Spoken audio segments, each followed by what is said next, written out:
பாப்பா உடம்பு எப்படி இருக்குது? ஓகே தாம்மா. சரி கஞ்சி வச்சு கொடுத்துறேன், குடிச்சிட்டு மாத்திரை போட்டுக்கோ.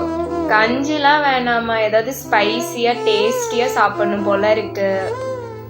சரி உனக்கு பிடிச்ச சாப்பாடே செஞ்சு கொடுக்குறேன். காய்ச்சல் எப்படி பறக்குதுன்னு பாரு, சாப்பிட்டு பாரு. இப்போ 1 பார்ட் ரெசிபி தான் நம்ம செய்ய போறோம்.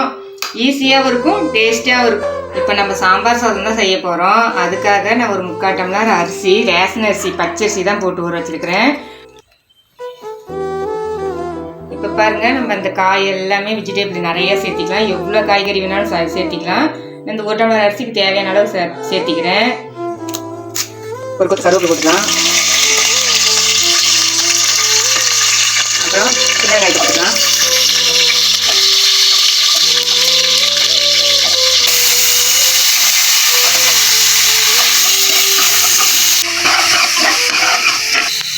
எல்லா காய்கறி போட்டுக்கலாம்.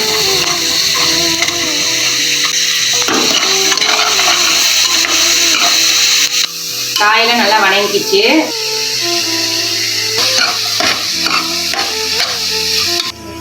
மசாலா காய்கறிலாம் கொஞ்சம் நல்லா வதங்கிச்சு. இப்போ அரிசி போட்டுடலாம். அரிசி பருப்பெல்லாம் கழுவி வச்சது இப்போ போட்டுடலாம்.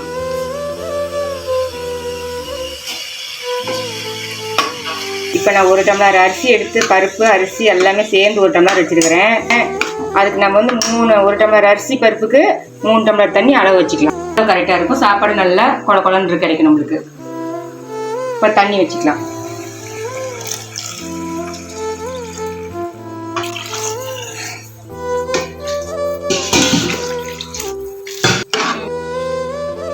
நாம் எப்படியுமே வாரத்தில் 2 நாளைக்கு சாம்பார் சாதம் செஞ்சு சாப்பிட்ருவோம். இந்த மெத்தடில் நீங்களே ட்ரை பண்ணி பாருங்க. டேஸ்டாகவும் இருக்கும், ஹெல்த்தியாகவும் இருக்கும்.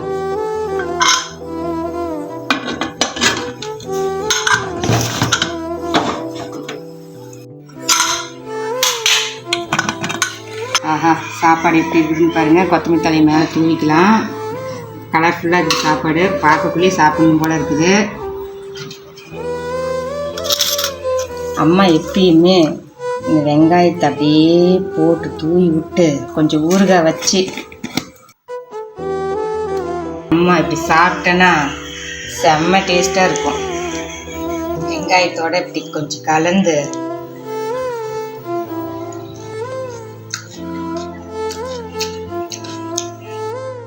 டேஸ்ட்டாக இருக்குது, ருசியாக இருக்குது.